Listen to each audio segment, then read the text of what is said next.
Passageiros com destino a Seattle, embarquem agora. Seattle, 1971.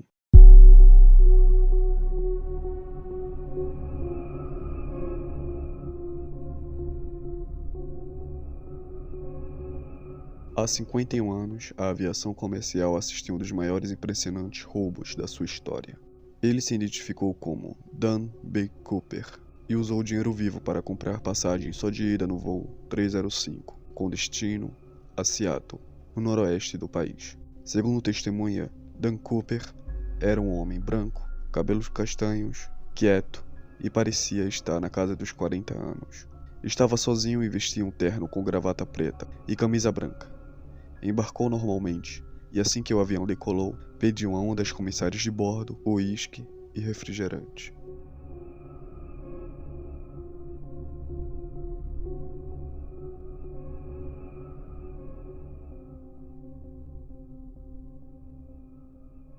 Pouco tempo depois de um Boeing 727 levantar voo, Cooper chamou novamente uma das comissárias de bordo e entregou um bilhete. A princípio, a aeromoça acreditou que se tratava apenas de um passageiro dando em cima, ou coisa do tipo, e apenas guardou o papel.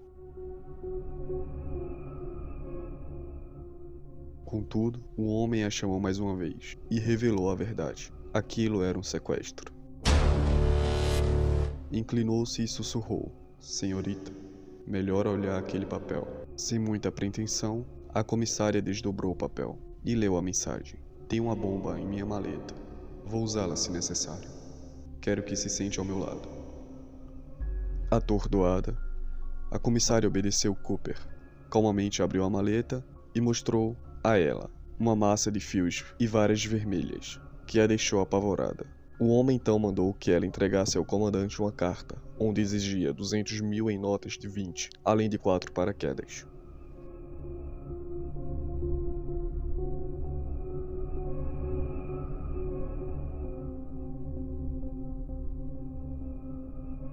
Além do seu porte idêntico a de qualquer outro homem de negócio, ele também fugia muito do padrão de um comportamento que se esperava de um terrorista ou de um sequestrador. Sempre muito calmo, não demonstrava nervosismo e queria evitar confusão.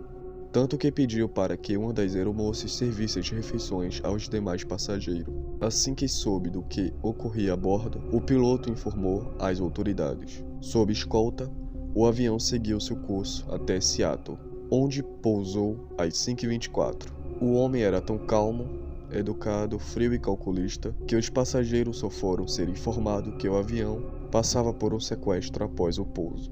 Suas exigências foram comunicadas à torre de controle em Seattle e logo repassadas à autoridade. Por se tratar de um risco real, todas as demandas foram atendidas, 36 reféns foram liberados e o dinheiro e os paraquedas foram colocados a bordo. O fato de optar por 4 paraquedas ainda levanta a suspeita de que Cooper pensasse realmente em fugir após uma nova decolagem, provavelmente levando como refém algum membro da tripulação. Isso dificultaria qualquer sabotagem prévia ao paraquedas.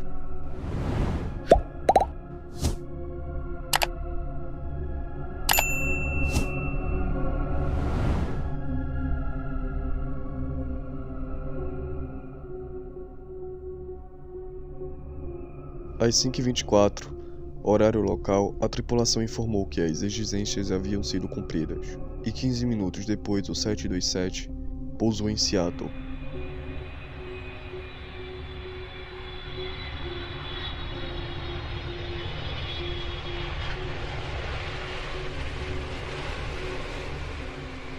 Cooper instruiu o comandante a taxiar até uma área remota e bastante iluminada.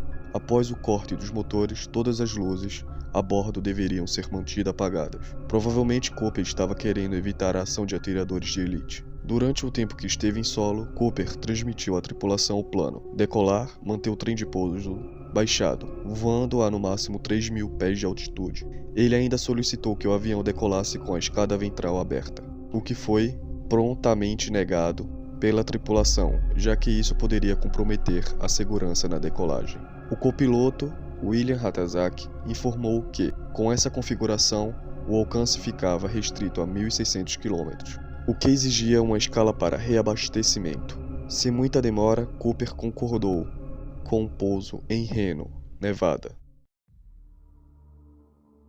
Aproximadamente 20 minutos depois, com o 727 já mantendo 3.000 pés, um alerta de abertura da escada ventral acendeu na cabine. O avião iniciou um pequeno movimento ascendente, exigindo uma correção dos pilotos para manter a altitude de voo. A tripulação em seguida notou uma mudança súbita no fluxo de ar, confirmando a abertura da porta. Imediatamente, entenderam que o plano de Cooper simplesmente era soltar do Boeing em voo. O homem pula do Boeing 727, vestindo dos paraquedas, desaparecendo na noite, com o dinheiro do resgate. A partir disso, o voo seguiu tranquilo por mais 2 horas, até aterrissar no aeroporto de Reno, em Nevada. O avião rapidamente foi cercado por policiais e agentes do FBI. Só que isso tudo foi inútil. Perceberam que Cooper não estava mais a bordo. Na verdade, ele havia simplesmente desaparecido antes mesmo de o voo chegar a solo.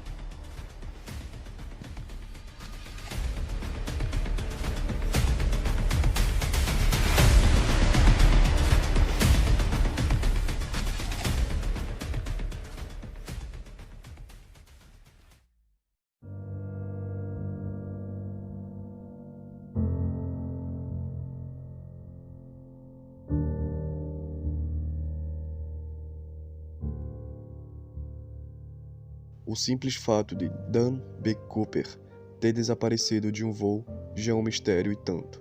Tanto que, em Loki, a Marvel brincou que a história era tão absurda que só podia ser explicada por caminhos sobrenaturais. Só que a coisa fica ainda mais enigmática a partir da investigação que veio na sequência.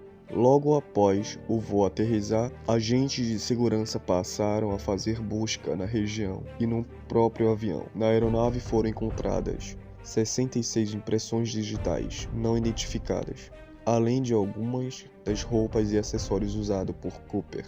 2 dos 4 paraquedas também estavam a bordo, sendo um deles já aberto. O FBI afirmou que na época que Cooper provavelmente morreu na queda, mas em 1980 algumas das notas do resgate foram encontradas num pequeno esconderijo, contrariando a teoria da morte. Até a presente data, o FBI não tem qualquer pista sobre o paradeiro ou a identidade de Dan Cooper, que se tornou um sequestrador não identificado na história da aviação americana. Até hoje, a imagem de Dan Cooper está na lista de procurados. Durante a extensa investigação, centenas de pessoas foram ouvidas. Uma larga área de campos foi rastreada. Pistas de pouso em todo o país foram vistoriadas, mas nada de concreto foi levantado. Mais de 800 suspeitos foram listados e investigados. A lista acabou reduzida a pouco mais de 20. E hoje, um nome segue com forte potencial de culpa. Ele é Richard Floyd McCoy, suspeito favorito entre muitos investigadores que se envolveram no caso nestas 5 décadas. McCoy foi preso 2 dias após o sequestro, após o motorista o reconhecer como o sujeito a qual deu carona naquela noite. Dentro de sua casa, os agentes do FBI encontraram um macarrão e uma mochila cheia de dinheiro, totalizando $499.970. O mais curioso, McCoy era agente da Guarda Nacional e pilotava um dos helicópteros que praticava da busca dele mesmo. Apesar da semelhança entre os casos, a polícia nunca conseguiu prova suficiente para relacionar McCoy ao caso Northwest. Não reconhecer o suspeito como sendo Cooper, embora a descrição física coincidisse em quase tudo. Álibis disseram que o homem estava em casa na noite do crime. O caso está sem solução até hoje, e várias teorias são levantadas ao longo dos anos. Uma das teorias dizem que Cooper nunca existiu, e que isso não passou de uma histeria coletiva dos próprios tripulantes, que ganhou força ao longo dos anos. Eu sou Ismael Bernardo, e chegamos a mais um final de episódio.